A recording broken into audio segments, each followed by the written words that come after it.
Hello, Assalamualaikum students. Hope you all are fine.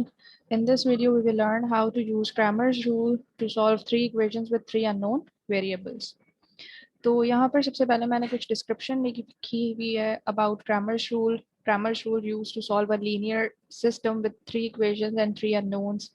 Cramer rule is one of many techniques that can be used to solve systems of linear equation.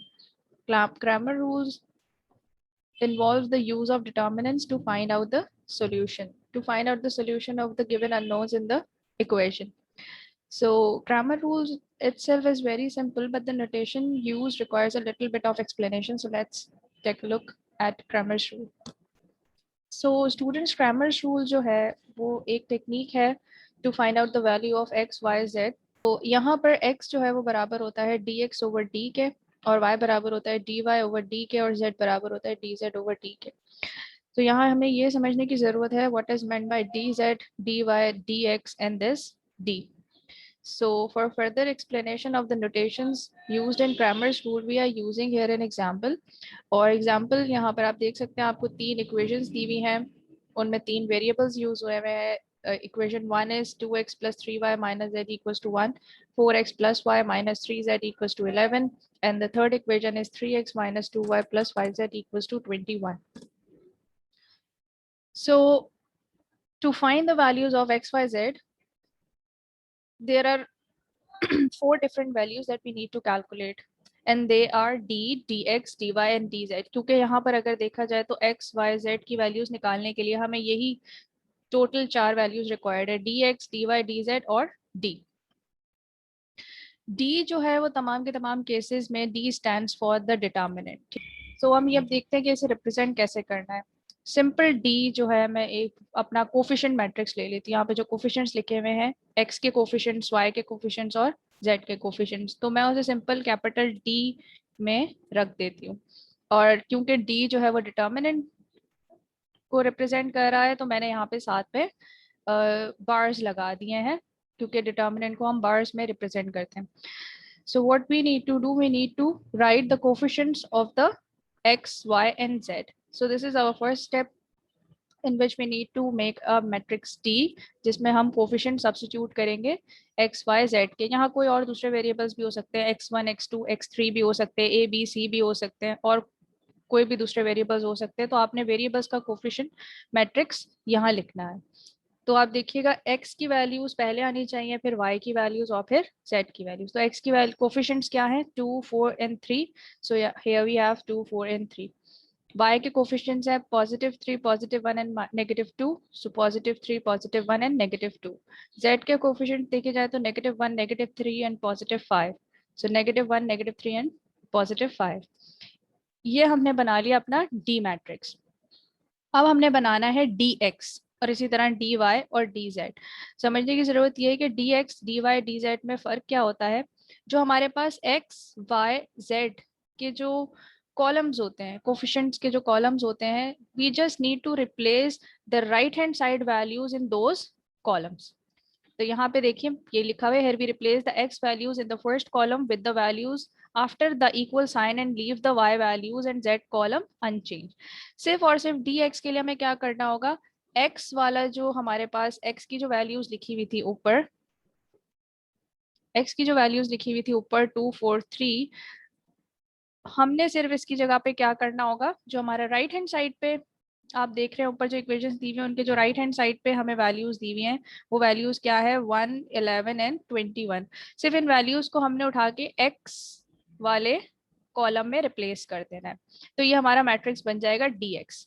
इसी तरह dy matrix के लिए क्या करना है, आप first matrix को देखें, आपने सिर्फ वहीं पे रिप्लेस करनी है, बाकी के जो y और z के कॉलम्स हैं वो एज इट इज रहेंगे, दैट विल बी अनचेंज्ड.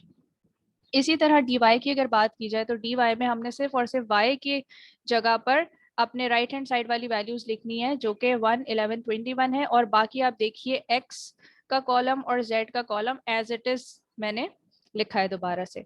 इसी तरह अगर हम dz पे जाएं तो dz में हमने क्या करना है, dz में जो राइट हैंड साइड की वैल्यूज हैं उनको रिप्लेस करना है, और उनको रिप्लेस जब हम करेंगे तो साथ ही साथ हमने x और y की वैल्यूज को अनचेंज्ड छोड़ना है, उनमें हमने कोई चेंज नहीं करना. तो स्टूडेंट्स ये हमारे पास जो है वो पहला स्टेप हो गया जिसमें हमने अपने जो जिनके ऊपर हमने वर्किंग करनी है, जिन नोटेशंस के ऊपर, जो कि D, D X, D Y, D Z, जो कि रिक्वायर्ड नोटेशंस हैं, वो हमने बना लिए। डी मैट्रिक्स बना लिया, डी एक्स बना लिया, डी वाई बना लिया, डी जेड बना लिया। अब हमने क्या करना है, जो क्रैमर्स टूल है वो डिटर्मिनेंट अप्रोच यूज करता है। तो अब हमने क्या करना है, फर्स्ट स्टेप में we need to find out the determinant of D by using x, y, z values from the problem।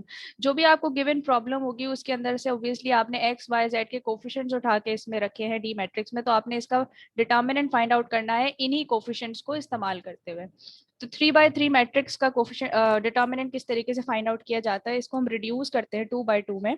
और किस तरीके से रिड्यूस करते हैं, रिड्यूस इस तरीके से किया जाता है कि ये जो आपको पहली एंट्री लिखी हुई नजर आ रही है, ये हम पहली एंट्री लिखते हैं। एंट्री लिखने के बाद क्या करते हैं, इसकी रो और इसकी कॉलम को हम क्रॉस कर देते हैं, और जो रिमेनिंग हमारे पास 4 एलिमेंट्स बचते हैं उन्हें डिटर्मिनेंट में लिख लेते हैं, 1, -2, -3, -5। इसी तरह अब हमारे पास जो सेकेंड नंबर होता है, हम सिर्फ और सिर्फ रो के तीनों एलिमेंट्स को ले रहे होते हैं।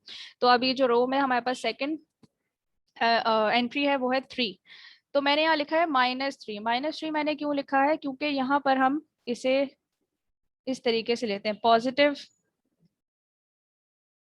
पहला जो हमारे पास पहली जो एंट्री होती है वो होती है पॉजिटिव, सेकंड होती है नेगेटिव, और थर्ड भी होती है पॉजिटिव।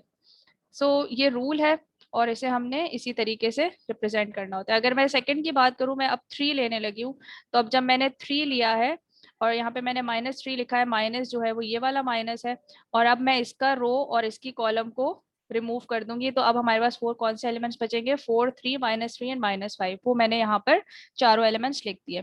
जो लास्ट वाला है वो है -1, लेकिन according to the formula plus होता है, तो मैंने यहाँ प्लस लिखा है और अलग से ब्रैकेट में -1 को रिप्रेजेंट किया है, ताकि मल्टीप्लाई होने के बाद हमारे आंसर में कोई चेंजिंग ना आए।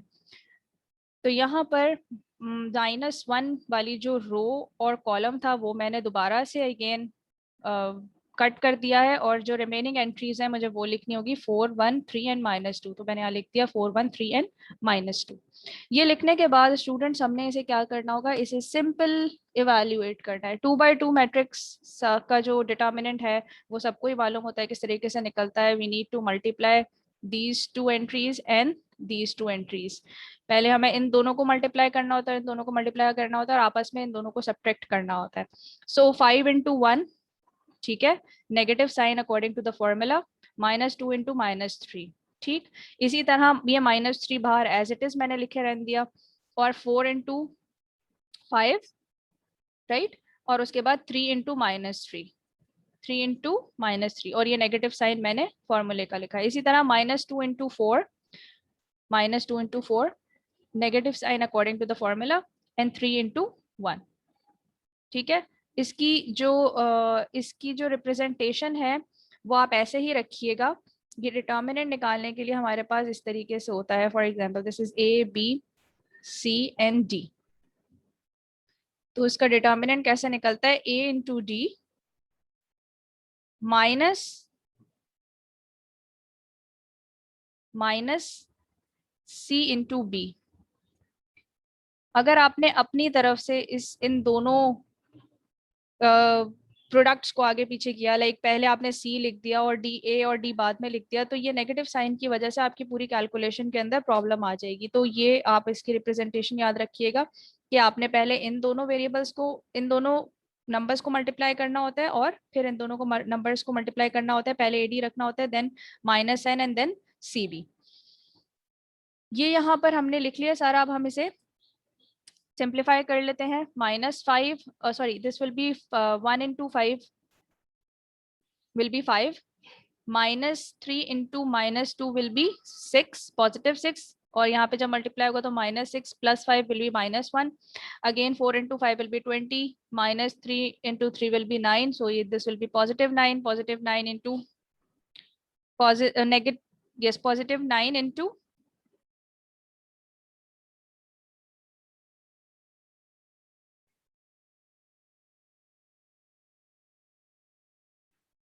+9 in +9, this will be +9, and +9 plus 20 will be 29। Now ये वाला जो हमारे पास -1 था, ये हमने एज इट इज लिख लिया, -1 and 4 into 2 is -8 and -3, -8 and -3 will be -11। ये हमारे पास जो है मजीद सिंप्लीफाई हो गया, 2 into -1 -3 into 29 -1 into -11 will be -2 -87 and +11। इसे जब सिंप्लीफाई करेंगे तो हमारे पास d की वैल्यू आएगी -78। अच्छा स्टूडेंट्स, आपने इस बात का यहाँ ख्याल रखना है कि आपके पास जो d की वैल्यू है वो नॉट इक्वल टू 0 होनी चाहिए।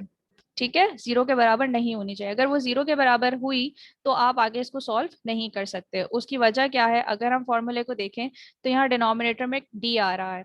अगर मैं यहाँ 0 रख दूंगी तो ये अनडिटरमाइन हो जाएंगे सबके सब, हम इनकी कोई वैल्यूज को फाइंड आउट नहीं कर सकेंगे। तो इस बात का ख्याल रखना है कि जो डी की वैल्यू है वो नॉट इक्वल टू 0, पॉजिटिव हो नेगेटिव हो डजेंट मैटर, लेकिन 0 नहीं होनी चाहिए। स्टेप 2 में क्या करना है students, find the determinant of dx by replacing x values in the first column with the values after the equal sign, leaving y and z columns unchanged. वही जो चीज मैंने आपको ऊपर बताई थी और जो हम बना चुके थे, तो ये एक तरीके से सेकंड स्टेप है कि आपने dx वाले जो मैट्रिक्स है उसके अंदर x की वैल्यूज को रिप्लेस करना है राइट हैंड साइड वैल्यू से, y और z को वैसे ही छोड़ देना है और दोबारा से इसी तरह से डिटर्मिनेंट निकाल लेना है। अब यहाँ पे मैंने कुछ जो है वो डायरेक्ट स्टेप्स किए हैं क्योंकि यहाँ मैं आपको ऊपर समझा चुकी हूँ, और यहाँ पर मैंने इसलिए डायरेक्ट स्टेप किए हैं कि यहाँ पर भी वही स्टेप फॉलो होंगे जो हमने ऊपर फॉलो किया। तो मैंने दोबारा से इस 3/3 मैट्रिक्स को रिड्यूस कर दिया है 2/2 मैट्रिक्स में, यहाँ साइंस रिप्लेस कर दिए प्लस माइनस प्लस, राइट। तो यहाँ पे साइंस प्लेस करने के बाद मैंने जब पहली एंट्री उठाई है 1 की, तो मैंने उसका रो और उसकी कॉलम को रिड्यूस किया, बच क्या रहा है -1 -2 -3 and 5। Here we have 1 -2 -3 and -5। ठीक है, अब हम सेकंड को देख लेते हैं। अब हम 3 ले रहे हैं तो पहले हमने माइनस साइन सब्स्टिट्यूट करना होगा। ये देखिए मैंने यहाँ माइनस साइन लगाया और उसके बाद 3 रखना होगा, तो ये रहा 3।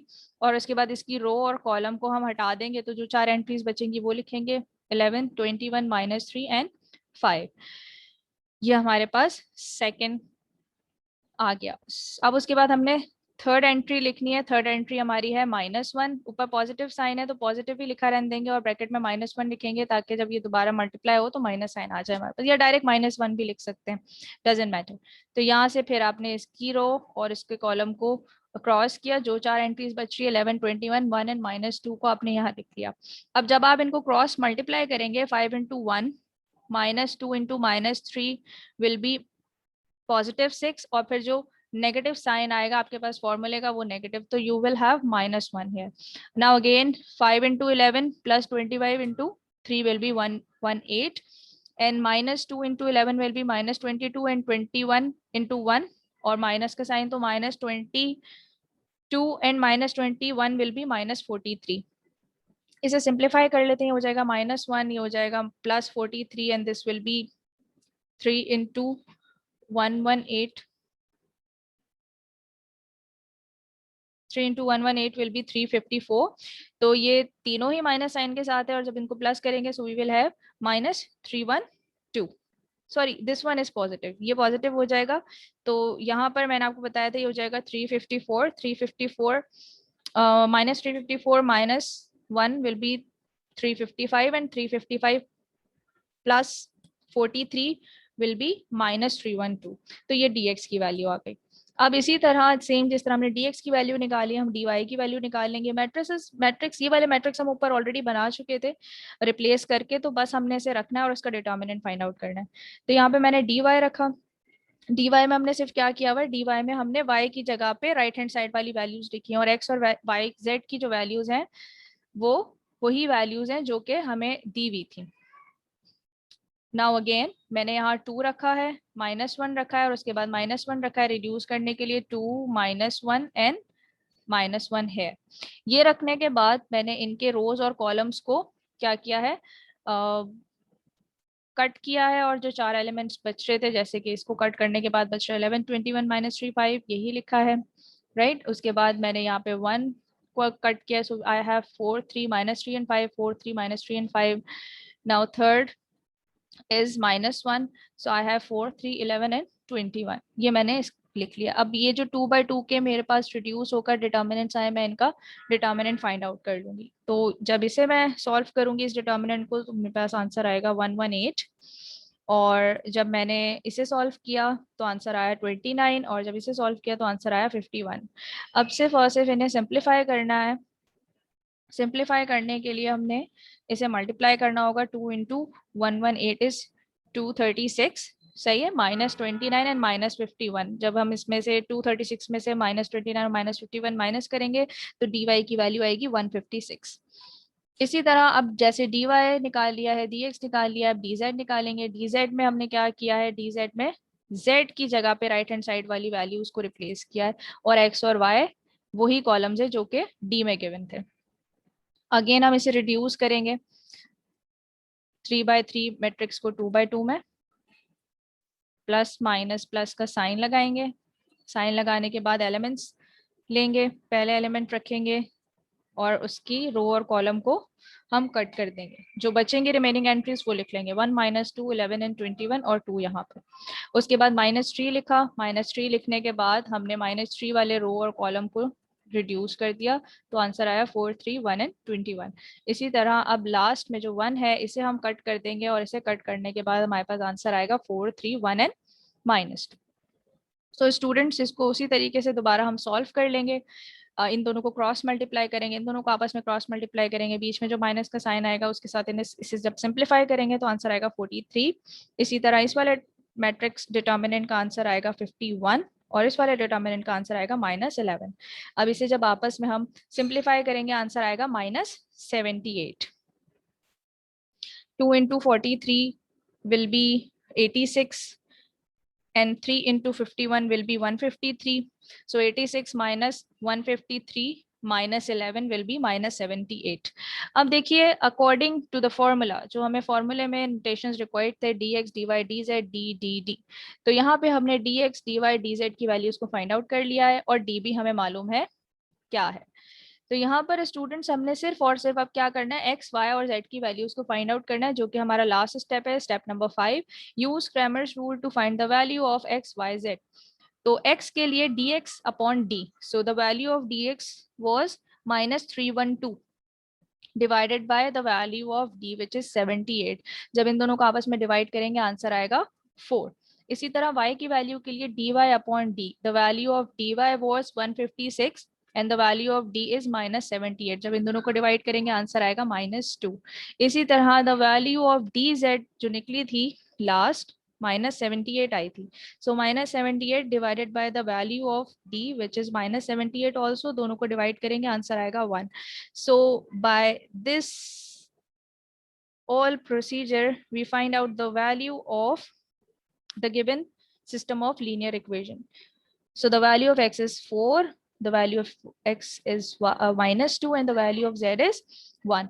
इसे जो है हम ऑर्डर ट्रिपल में लिखते हैं, विच इज 4, -2, 1। जब x की वैल्यू 4 है, y की वैल्यू -2 और z की value 1, representing the value of x, y and z।